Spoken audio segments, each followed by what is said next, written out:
दोस्तों नमस्कार, आपका स्वागत है आपके चैनल MROP संत दर्शनालय में। जैसा कि आप जानते हैं कि मैं निकल चुका हूं धर्म यात्रा भारत में, आप लोग को महान साधु संतों के दर्शन कराने और अपने वीडियो के माध्यम से मठ मंदिर दिखाने।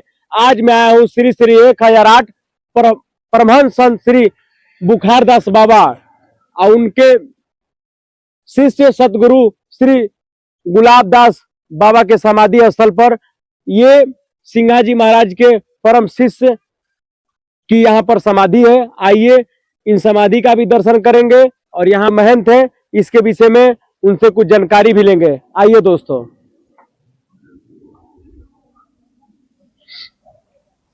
बहुत ही प्राचीन मंदिर है, लगभग गांव वालों के हिसाब से 550 वर्ष प्राचीन मंदिर है। मैं कहूंगा कैमरामैन से कि पूरा गुंबद तक भी दिखाए इसको।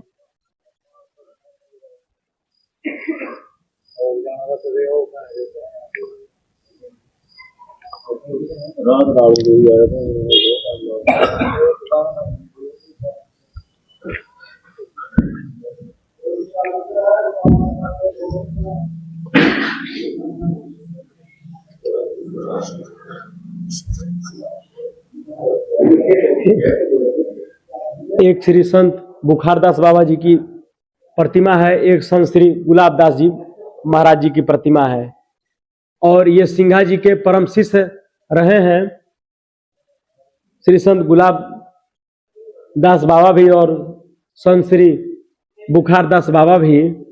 दोस्तों ये प्रतिमा है उनकी संत श्री गुलाबदास बाबा की और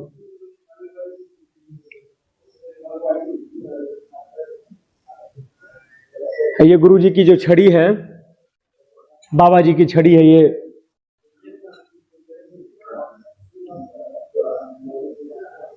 और यहाँ पर एक प्राचीन शिवलिंग भी है और यहाँ पर समाधि भी है बाबा की।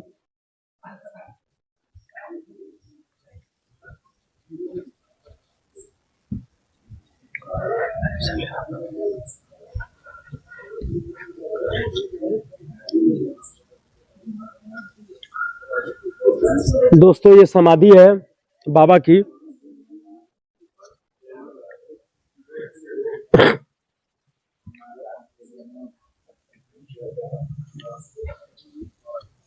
यहाँ पर एक शिवलिंग भी है,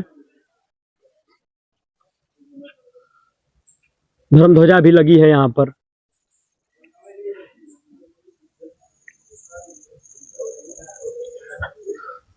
एक हनुमान जी का चूंकि सिद्ध मंदिर है,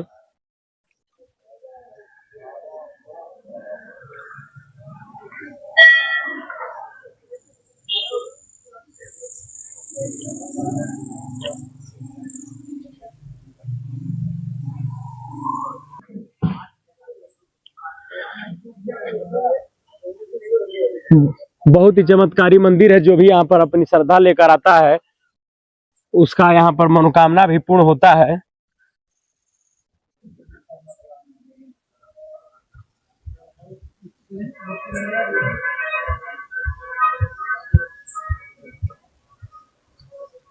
इस स्थान पे संत श्री बुखारदास बाबा और संत श्री गुलाबदास बाबा समाधि स्थल आश्रम मुंदी, यहाँ पर खंडवा के सांसद जी भी आ चुके हैं। यहाँ पर कांग्रेस के पूर्व मुख्यमंत्री रहे मध्य प्रदेश सरकार के, और यहाँ पर जय किशोरी जी भी आई हैं। यहाँ पर कई साधु संत भी आए हैं, बहुत बड़े बड़े। यहाँ पर कई राजनेता भी यहाँ पर आते जाते रहते हैं और अद्भुत यहाँ की समाधि है, अद्भुत चमत्कार है। प्राचीन मंदिर है दोस्तों, प्राचीन मंदिर है। तमाम संत आते जाते रहते हैं और देखिए यहाँ पर संत श्री मलुक पीठाधीश्वर राजेंद्र दास जी महाराज भी यहाँ पर आए हैं, उनकी भी यहाँ पर तस्वीर लगी है। और यहाँ पर प्राचीन एक शिवलिंग है, उस शिवलिंग का भी दर्शन करेंगे।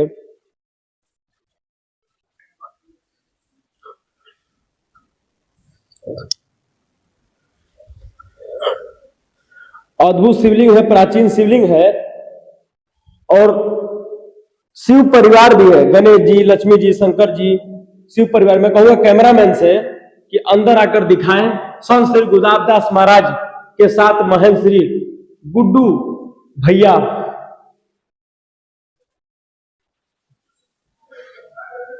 यहाँ पर एक धूना है, जो धूना 24 घंटा चेतन रहता है। धूने की भी बहुत मान्यता है, धूने की भी बहुत मान्यता है। अद्भुत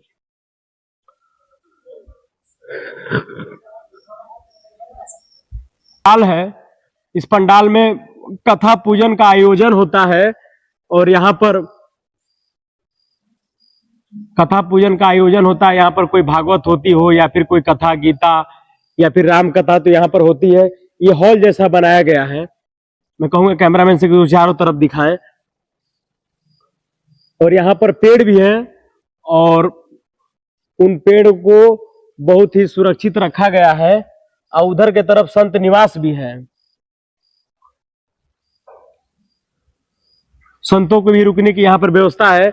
दोस्तों अब आइए यहाँ के जो महंत हैं उनसे चलकर इस मंदिर के विषय में, इस प्रांगण के विषय में, इस चमत्कारी स्थान के विषय में, इस जो सिंघा जी के परम शिष्य बुखारदास बाबा के स्थान के विषय में उनसे चलकर जानकारी प्राप्त करेंगे। कितना चमत्कारी स्थान है, कितना दिव्य स्थान है। यहाँ के जो महंत हैं उनसे चलकर जानकारी प्राप्त करेंगे। आइए दोस्तों। ठीक है गुरु जी, ओम नमो नारायण। ओम नमो नारायण। गुरु जी आपका नाम क्या है? मेरा नाम विजेंद्र राव है, मुझे गुड्डू महंत के नाम से जानते हैं सब। जी गुरु जी। गुरु जी आपके गुरु जी का नाम? मेरे गुरु जी का नाम संत श्री गुलाबदास जी महाराज, जिनका समाधि स्थल यहीं पर है। जी गुरु जी। उन्होंने इस स्थान को जागृत किया है। जी गुरु जी। गुरु जी इस मंदिर के प्राचीनता के विषय में हमको विस्तार से बताइए गुरु जी। जी, संत सिंगाजी महाराज निमाड़ क्षेत्र में भारत भूमि के दूसरे कबीर हुए। जी गुरु जी। जिन्होंने आध्यात्मिक भक्ति धारा को बड़े सरल और सहज भाषा में, जो हमारे क्षेत्र की पश्चिम निमाड़ और पूर्व निमाड़ की निमाड़ी भाषा है, उसके माध्यम से 4 वेद 6 शास्त्र 18 पुराण का ज्ञान निमाड़ी भाषा में अपने भजनों के माध्यम से जनमानस तक पहुंचाया है। सिंगाजी महाराज का एक उद्देश्य था कि प्राणी मात्र परमात्मा को प्राप्त करने के लिए अवतरित हुआ है। इसी के लिए मनुष्य का जन्म होता है। तो सिंगाजी महाराज अपने वाणी के माध्यम से 1100 भजन वाणी में जनमानस के लिए रखकर चले गए हैं। जब सिंगाजी महाराज का निर्गुण भक्ति धारा का ज्ञान कुछ लुप्त प्राय होने लगा, तो संत सिंगाजी महाराज के अवतार के रूप में उनका अवतारण संत बुखारदास जी महाराज के रूप में हुआ है। संत सिंगाजी महाराज का जन्म पश्चिम निमाड़ खरगोन जिले के खजूरी ग्राम में हुआ, जो बड़वानी जिले के अंतर्गत आता है। सिंगाजी महाराज वहां से जब इधर चले पूर्व निमाड़ की ओर, तो सिंगाजी महाराज एक रात्रि मुंदी नगर के इस स्थान पर अपने गौधन के साथ उन्होंने यहाँ पर विश्राम किया।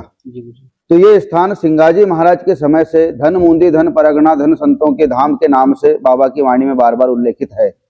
सिंगाजी महाराज ने जब खजूरी ग्राम को छोड़ा पश्चिम निमाड़ से, खरगोन जिले से, तो उनकी माताजी ने उनसे कहा कि हमारे पास 400 भैंसे हैं, 300 गायें हैं, हम इतना धन लेकर कहाँ जाएंगे, हमारी व्यवस्था कहाँ होगी।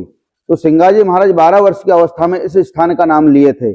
संवत 1576 के समय पे, आज से लगभग 500 साल पूर्व, इस स्थान का नाम सिंगाजी महाराज ने लिया। मुंदी परगणों नगर पीपले वहां जे देवा मुकाम, माता मानो हमारी बात, खजूरी अपन छोड़ी चलाती। अत्यंत प्राचीन सिंगाजी महाराज के समय से यह स्थान जागृत है और अपनी आध्यात्मिक ऊर्जा को समाहित करके रखा हुआ है इस स्थान ने। सिंगाजी महाराज के शिष्य बुखारदास जी महाराज हुए। बुखारदास जी महाराज ने अल्प समय में परमहंस अवस्था को प्राप्त कर लिया। बुखारदास जी महाराज ऐसे सिद्ध महापुरुष हुए जो एक ही समय पर अनेक स्थानों पर एक साथ उपस्थित हो जाते थे। उन्होंने संत सिंगाजी संप्रदाय में एक जन क्रांति का कार्य किया और सिंगाजी संप्रदाय के संतों का एक जमात खड़ा कर दिया। आज लगभग सिंगाजी महाराज की वाणी जनमानस तक पहुंचाने के लिए, जिस प्रकार भागवत कथा 7 दिन की होती है, सिंगाजी महाराज की आध्यात्मिक निर्गुणी भक्ति धारा की कथा सिंगाजी परचरी पुराण के नाम से 5 दिवस की होती है। लगभग आज 80 प्रवक्ता हैं। उन 80 प्रवक्ता जैसे हजारों संतों की जमात खड़ा करने का सारा से परमहंस बुखारदास जी महाराज को जाता है। परमहंस बुखारदास जी महाराज ऐसे निर्गुणी सिद्ध संत हुए जो असाध्य से असाध्य रोग मात्र हाथ घुमाने से ठीक कर देते थे। जहां डॉक्टर और साइंस अपने हाथ टेक देते थे, वहां बुखारदास जी महाराज के चरण में अगर कोई शिष्य आता था और बाबा से अपनी अर्जी और दुख सुनाता था अर्जी लगाकर, तो बाबा उसको नारियल का प्रसाद देते थे या अपना हाथ घुमा देते थे और उसका रोग ठीक हो जाता था। बुखारदास बाबा के भी अनेक निर्गुणी भजन हैं। बुखारदास महाराज के शिष्य संत गुलाबदास जी महाराज हुए, उन्होंने 28 जुलाई 1999 को गुरु पूर्णिमा के दिन संत बुखारदास बाबा की समाधि का आधारशिला यहाँ पर रखी और इस स्थान पर उन्होंने अपनी इच्छा व्यक्त की कि हमारे समाधिस्थ होने के बाद बुखारदास जी महाराज और गुलाबदास जी महाराज का भव्य समाधि स्थल यहाँ बने और बाबा का मेला यहाँ पे लगे। तो संत बुखारदास जी महाराज और गुलाबदास जी महाराज का मेला माघ सुदी एकादशी से फाल्गुन कृष्ण अमावस्या तक बाबा का लगभग 20 दिन का यहाँ पर विशाल मेला, सामने मेला मैदान है बाबा के समाधि स्थल के सामने, यहाँ पर विशाल मेला लगता है। शिवरात्रि पर्व पर मेले का समापन होता है और माघ सुदी एकादशी से मेला प्रारंभ होता है। गुरु पूर्णिमा महोत्सव भी बड़े भव्य रूप में मनाया जाता है। गुरु पूर्णिमा पर दूर दूर से भक्त यहाँ पर आते हैं और बाबा की समाधि स्थल पर निशान अर्पित करते हैं। लगभग 40 से 50 हजार जनमानस यहाँ पर समाधि स्थल पर मत्था टेकता है। गुरु पूर्णिमा के बाद श्रावण कृष्ण नवमी और 10वीं तिथि आती है, उसमें बाबा का समाधि दिवस यहाँ पर मनाया जाता है। निर्गुणी भजनों का आयोजन होता है और भक्त भंडारा प्रसादी ग्रहण करते हैं और बाबा का गुणगान गाते हैं। असाध्य से असाध्य रोग ठीक करने के लिए बाबा का धागा बांध दिया जाता है, उससे रोग ठीक हो जाते हैं। जनमानस आकर अपने मत्था टेक कर मन्नत लेते हैं और जब मन्नत पूरी होती है तो यहाँ आकर तुलादान भी देते हैं। ये एक सिद्ध समाधि स्थल है। यहाँ पे प्रतिवर्ष माघ सुदी एकादशी से पूर्णिमा तक बाबा की परचरी पुराण का आयोजन होता है, जिसमें सिंगाई संप्रदाय के सारे संत भक्त और महंत उपस्थित होते हैं और बाबा की समाधि पर निशान चढ़ाकर मेला उत्सव मनाते हैं। यहाँ पर ये एक सिद्ध और दिव्य समाधि स्थल आध्यात्मिक ऊर्जा का स्थान है संतों की, जो मुंदी नगर में स्थित है, खंडवा जिले के अंतर्गत। गुरुजी, इस मंदिर प्रांगण में पीछे एक भगवान शिव की शिवलिंग है गुरुजी, उसकी क्या विशेषता है गुरुजी? वो शिवलिंग जो कहते हैं कि नर्मदेश्वर शिवलिंग स्वयं सिद्ध शिवलिंग होता है, उसको स्थापना करने की आवश्यकता नहीं होती। तो यहाँ से पश्चिम निमाड़ में बकावा गांव है, जहाँ नर्मदा जी में शिवलिंग निकलते हैं। नर्मदा के कंकर को शंकर के व्याख्या की गई है नर्मदा पुराण के अंतर्गत कि नर्मदा जी में जो कंकर पत्थर निकलते हैं वो भी शिवलिंग के समान सिद्ध होते हैं। किसी वैदिक पद्धति से शिवलिंग स्थापित किए जाते हैं, पर नर्मदा के निकले हुए शिवलिंग को बाणेश्वर शिवलिंग कहते हैं। उनको विशेष अवसर पर या विशेष मुहूर्त में स्थापित करने का कोई महत्व नहीं है, वो स्वतः सिद्ध होते हैं। उन्हें किसी भी स्थान पर किसी भी समय स्थापित कर दिए जाते हैं। तो जो पीछे शिवलिंग है वो बाणेश्वर शिवलिंग है और नर्मदेश्वर शिवलिंग के नाम से रामेश्वर के रूप में यहाँ पर स्थापित है। वहां पर शिवरात्रि पे हजारों महिलाएं, लगभग 7 से 8 हजार के बीच में महिलाएं आती है और बाबा की आराधना शिवरात्रि पर करती हैं। गुरुजी, मंदिर प्रांगण में एक पीछे की तरफ एक पंडाल है, वो पंडाल क्या है गुरुजी? वो पंडाल में संत सिंगाजी महाराज की परचरी पुराण का 5 दिवसीय पुराण का प्रतिवर्ष आयोजन मेले के समय होता है। अन्य समय पर धर्म कथाओं का धर्म जागरण मंच के रूप में उसका उपयोग किया जाता है। वहाँ भागवत कथा, शिव पुराण, अन्य प्रकार की धर्म कथाओं का आयोजन होता रहता है। गुरुजी, यहाँ पर साल में कितने भंडारे होते हैं? यहाँ पर साल भर में 7 भंडारे होते हैं। मुख्य भंडारा कितने हैं गुरुजी? मुख्य भंडारे यहाँ के 6 भंडारे मुख्य हैं। साल में 6 भंडारे होते हैं। एक भंडारा गुरु पूर्णिमा पर विशाल रूप में होता है, जहाँ 30 से 40 हजार जनता रहती है। गुरु पूर्णिमा के तत्पश्चात बाबाओं का समाधि दिवस 9वीं और 10वीं मनाया जाता है, उस पर भी विशाल भंडारे होते हैं और 3 दिन मेले में लगत भंडारे चलते हैं। यहाँ पर क्रम अनुसार 13, 14 और पूर्णिमा को जब हजारों भक्त आते हैं और भंडारा ग्रहण करते हैं। एक भंडारा बाबा के अनुयायी शिष्य हैं डॉक्टर चंद्रकांत जी मंडलोई, वो अपने तरफ से राम सत्ता का भंडारा श्रावण सुदी एकादशी के उपलक्ष्य में 12 तिथि को देते हैं। यहाँ पे 12 तिथि को अगर यहाँ पर कोई साधु संत आते हैं तो उनके लिए क्या व्यवस्था? उनके लिए सदाव्रत की व्यवस्था है। अगर उनको सीधा सदाव्रत चाहिए तो सीधा सदाव्रत मिलता है, और अगर वो पका पकाया ले लेते हैं तो वो व्यवस्था भी की जाती है उनके लिए। जी गुरुजी, रुकने की व्यवस्था साधु संतों को रुकने की व्यवस्था यहाँ पर स्थान पर पीछे पंडाल में है, और एक सांसद निधि से यहाँ पर धर्मशाला बनी हुई है, उसमें भी साधु संत रुकते हैं, विश्राम करते हैं। गुरुजी, परोपकार क्यों करना चाहिए?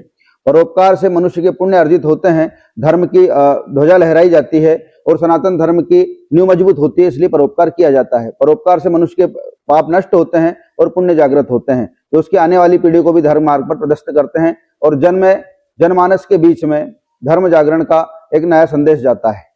गुरुजी, किसी को क्षमा क्यों कर देना चाहिए? क्षमा से बड़ा कोई धर्म नहीं है। क्षमा मनुष्य के सारे पापों को समूल नष्ट कर देती है और हमें अधर्म और पाप के मार्ग से बचाती है।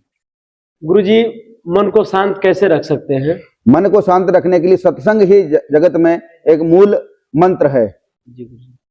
गुरुजी, इस कलयुग में किस मंत्र का जाप करना चाहिए? इस कलयुग में अनेकानेक मंत्र हमारे सिद्ध महापुरुष ऋषि मनीषियों ने, महापुरुषों ने दे गए हैं। जिसकी जिस भगवान में, जिस इष्ट में श्रद्धा होती है उसको जप सकते हैं। लेकिन मूल मंत्र मुक्ति प्राप्त करने के लिए गुरु की शरण में जाके अजपा का जो जाप बताया है वो अजपा जाप ही मूल मंत्र है। गुरुजी इस मंदिर में एक ऊपर वो जो बालक है गुरुजी, वो कौन से बालक है चुकी है? वो मेरा ही फोटो मेरे गुरु महाराज के साथ में है, मेरे ही फोटो है वो। जी गुरुजी। गुरुजी आप मतलब बचपन से ही अपनी सेवा यहाँ दे रहे हैं? जी बिल्कुल। तो गुरुजी कोई आपने यहाँ पर कोई ऐसा चमत्कार देखा जो अपने दर्शकों को आप बताना चाहें, कोई अपने भक्तों को आप बताना चाहें, कोई अपने साक्षात कोई चमत्कार? तो नित्य नए संतों की भूमि पर होते रहते हैं। इस निर्जन वन में जो जागृति हमको दिख रही, जो ऊर्जा, आध्यात्मिक ऊर्जा का जो आभास होता है वो अनुभव की जाती है। वो कोई पकड़ के हम किसी को ऐसे बता नहीं सकते, वो तो स्वतः अंदर से हमको जिस चीज का अनुभव होता है, आध्यात्मिक आत्मिक शांति का जो हमको अनुभूति होती है, वही नित्य नया चमत्कार है। निर्जन भूमि जैसे आप जैसे व्यक्ति जो धर्म की यात्रा पर निकले हुए हैं अपने गुरु की आज्ञा से, आप जैसे दूर दराज के जनमानस को संदेश देने वाले धार्मिक व्यक्ति, धर्म की पताका लहराने के लिए जो घर से परिवार को छोड़कर निकल पड़े हैं, उनका दर्शन ही यहाँ का नित्य नया चमत्कार है। साधु संतों का आगमन ही यहाँ का नित्य नया चमत्कार है।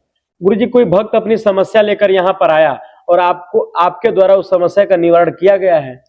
हम तो निमित्त मात्र हैं, हम समस्या का निवारण नहीं करते। हम कहते हैं हमारे सदगुरुदेव साक्षात यहाँ पर विराजमान है, उनकी ऊर्जा यहाँ पर प्रकाशित हो रही है। आप अपनी इच्छा, अपनी दुख, अपनी तकलीफ, अपनी समस्या गुरुदेव को सुना दीजिए, उनकी कृपा से वो ठीक हो जाएगी। और ऐसे हजारों चमत्कार हुए हैं कि मनुष्य यहाँ पर अपनी दुख तकलीफ परेशानी सुना कर जाता है, और जब ठीक हो जाती है तो यहाँ प्रसाद चढ़ाने के लिए, यहाँ पर तुलादान उतारने के लिए आता है और प्रसन्न होकर जाता है।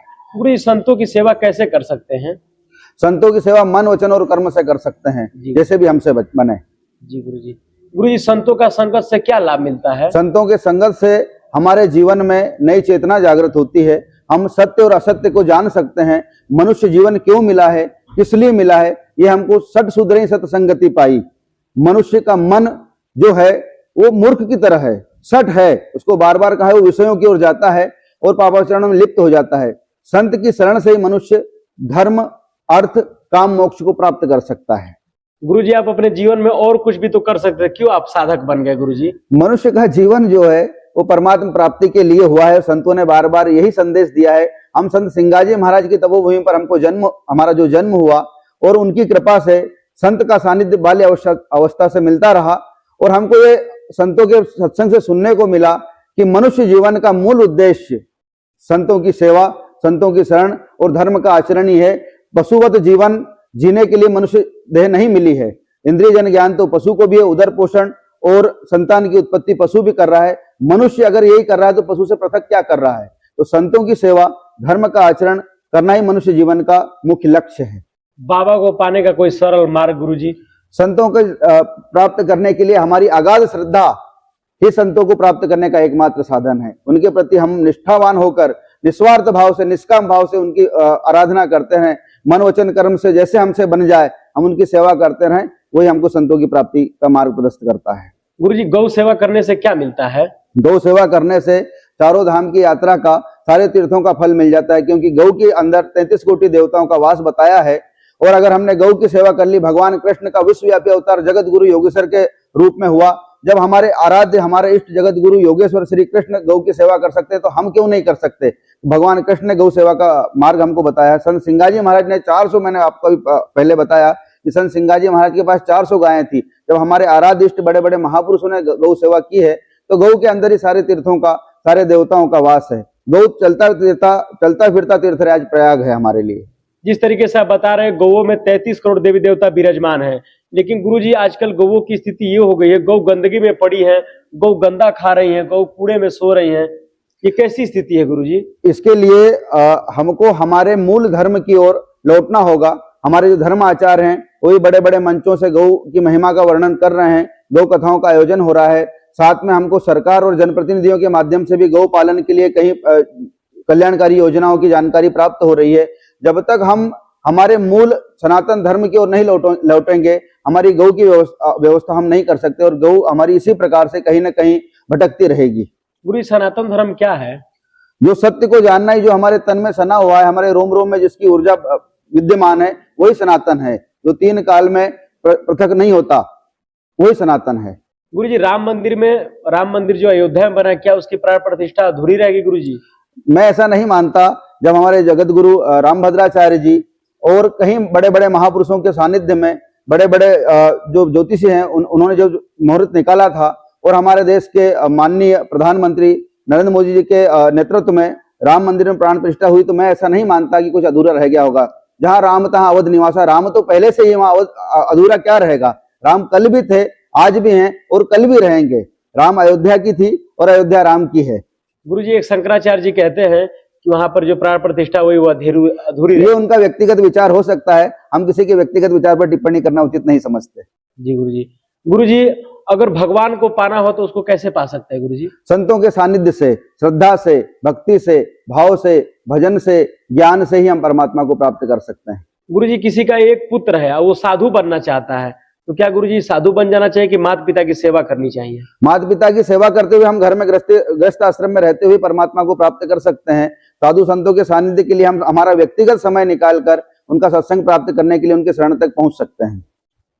गुरुजी, कोई आपको युवाओं के लिए कोई आपका आशीर्वचन गुरुजी? युवाओं से मैं यही कहना चाहूंगा कि आज हमारा देश पाश्चात्य संस्कृति की ओर दौड़ रहा है। हम बड़े बड़े धर्म पंडालों में भी देख रहे हैं कि नृत्य करते हुए हम पाश्चात्य संगीत की धुन पर हमारी मूल संस्कृति को पीछे छोड़ते हुए पाश्चात्य संस्कृति को अपनाने का जो प्रयास कर रहे हैं, वो कहीं ना कहीं हमको हमारे सनातन धर्म से पृथक करने का विदेशी विधर्मियों का प्रयास है। हम हमारी नित्य सनातन संस्कृति जो है, सूर्य को अर्घ्य देना, हनुमान जी के मंदिर में हनुमान चालीसा का पाठ करना, राम मंदिर में राम मंत्र का जाप करना, शिवालय में शिव मंत्र का ओम नमः शिवाय जैसे पंचाक्षरी मंत्र का जाप करना और संतों का सानिध्य प्राप्त करना, यही हमारे जीवन का, हमारे देश का गौरव बढ़ाने के लिए मूल उद्देश्य है और ये युवाओं को अपनाना चाहिए। गुरुजी, प्राकृतिक आपदा क्यों आती है? जब मनुष्य ने प्रकृति से छेड़छाड़ की है, इसलिए प्रकृति की आपदाएं आती है, क्योंकि पुरुष प्रकृति पर निर्भर है और प्रकृति पुरुष पर निर्भर है। पूरा जो मानव शरीर है प्रकृति से निर्मित है, तो प्रकृति मनुष्य समाज के ऊपर आधारित है और मनुष्य समाज प्रकृति पर आधारित है। हम जब प्रकृति को विनाश की ओर धकेलने का प्रयास करेंगे, जिस विकास को हम विकास कह रहे हैं, वस्तुतः वो विकास नहीं है। हम कहीं ना कहीं हजारों हेक्टेयर जंगलों का विनाश कर रहे हैं, पहाड़ों को काट रहे हैं और नदियों का जो रुख है, नदियों की जो धार है उसको मोड़ रहे हैं, इसलिए प्राकृतिक आपदाओं का हमको सामना करना पड़ रहा है। गुरुजी, कुंभ मेला में स्नान करने से क्या चीज का मिलता है? कुंभ में हमारे सनातन धर्म में कहा गया है कि मनुष्य को कुंभ स्नान इसलिए करना चाहिए कि कुंभ में सारे तीर्थों का वास होता है। हमारे संतों का जो चरण रज होती है, वो कहीं ना कहीं जो प्रत्यक्ष अप्रत्यक्ष रूप से संत महात्मा भारत भूमि के अंदर जगह जगह तपस्याएं कर रहे हैं, वो कुंभ स्नान करने के लिए आते हैं और उनकी चरण रज हमारे मस्तिष्क पर लग जाती है तो हमारे पापों का समूल नाश हो जाता है। इसलिए हमको कुंभ स्नान करना चाहिए। मां नर्मदा की यात्रा से क्या मिलता है? मां नर्मदा की यात्रा से हमको हमारे लक्ष्य को प्राप्त करने की जागृति होती है। मां नर्मदा का जो तट है, मां नर्मदा का जो जल है, कलयुग में उसके दर्शन मात्र सारे पापों का नाश होता है और हमारे अंदर सात्विक वृत्ति का प्रकाश होता है।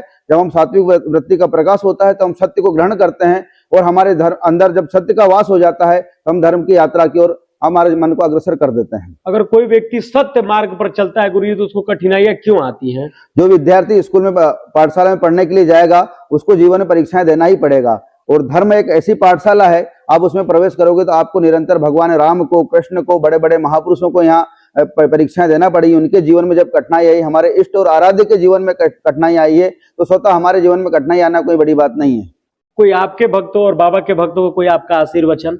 हम जीवन में आए हैं तो प्रसन्नचित्त रहते हुए परमात्मा की भक्ति करें, माता पिता की सेवा करें, सबसे प्रेम सौहार्द बनाए रखें, यही मनुष्य जीवन का मूल मंत्र है और मूल उद्देश्य है। गुरुजी, कोई यहाँ आना चाहे, कोई आपसे मिलना चाहे तो कैसे आ सकता है? खंडवा या फिर इंदौर या फिर देश विदेश? ये खंडवा भोपाल, खंडवा इंदौर मार्ग पर मुंदी नगर है। ये संतों की नगरी के नाम से प्रसिद्ध है। बाबाओं का समाधि स्थल यहाँ पर विराजमान है, इसलिए इस नगर को संतों की नगरी कहा जाता है। तो पास में 5 किलोमीटर बीड़ रेलवे स्टेशन भी, वहां पर खंडवा से शटल रेल चलती है, वहां पर ट्रेन, उससे भी व्यक्ति यहाँ तक आ सकता है। वैसे खंडवा से ट्रेन से उतरकर इंदौर भोपाल जो गाड़ियां चलती है उससे बैठ के मुंदी आ सकता है व्यक्ति। गुरुजी, अपना कीमती समय देने के लिए बहुत बहुत धन्यवाद। आप यहाँ पधारे, आपका बहुत बहुत धन्यवाद। आप जिस यात्रा को लेकर अपने गुरु के उद्देश्य से निकले हैं, गुरु महाराज सिंगाजी महाराज, संत बुखारदास बाबा, गुलाबदास बाबा से प्रार्थना करता हूँ कि आपके उद्देश्य को गुरुदेव सफल करें। आपको मेरी शुभकामनाएं। आपको बहुत बहुत धन्यवाद, आप पधारे। आपके लिए